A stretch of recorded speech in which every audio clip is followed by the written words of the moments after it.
How I beat a repo company with no lawyer, and they had 2 attorneys in court. I'm going to tell y'all exactly how I did it. So this woman has got a lot of views on Facebook and TikTok. She's taking it to the next level too, because she says she plans on holding classes on how to beat the repo lenders. I don't know how that'll go, but yeah, she's going to do that too. And just for context, this is not legal advice. I am not an attorney. This is purely from me educating myself, doing the research for my state laws, or You have to say those state that. laws where they took my car. There's 3 things, and I'm going to be making several videos about this. So they have to send you a default notice, a right to cure, which is like a second notice giving you another chance to try to fix the issue, and then the post repo notice. So when a lender skips the required notices, the courts usually don't give the borrower a jackpot. You don't get a free car just because the lender did that.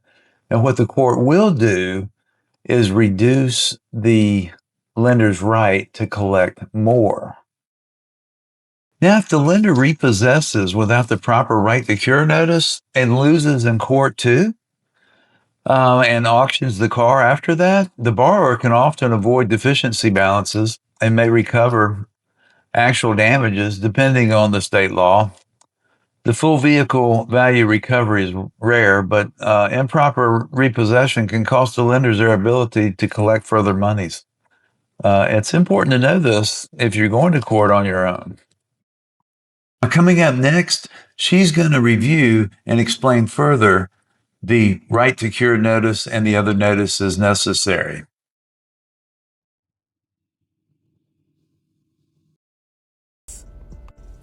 Okay, what the default notice is, it's a letter informing you that you're behind and giving you a deadline to pay. This letter is required in most states, but not needed in some states such as Michigan, New York, and Texas. However, there may be some other states where this is not required. Again, do your research. Next is called the right to cure. Do your own This is the research. second notice giving you a set time, like 10 to 20 days to fix your account before the repo. It's not required in most states, such as, well, it's not required in some states, like Florida, California, Texas, New York. But it does apply in Iowa, Kansas, Maine, Missouri, Minnesota, Connecticut, Maryland, Massachusetts, DC, Idaho, and She's spot some on. more. Then there's the post repo sale notice. That's the letter after a repo telling you when and where your car will be sold and how to redeem it.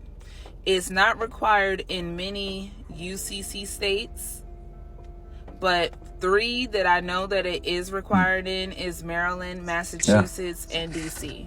I'm not a lawyer either, and I don't give legal advice, but I thought this was interesting. That's why I'm doing a commentary on it, because you have somebody that probably doesn't have a lot of money because they lost their vehicle to a repo, so they weren't making the payment, and they, had the guts to go and try to get it back or get something going on where they didn't have to pay more money. And that's what she did. So you have to give her kudos for that. Should you do it? Well, and what I always think about is, what do I have to lose? If you don't have anything to lose and you got something to gain, why not do it? So you can have good outcomes. I've represented myself before in the past and won. So you can do it. So if it's something you're thinking about doing, do your research and see if you can't make it happen.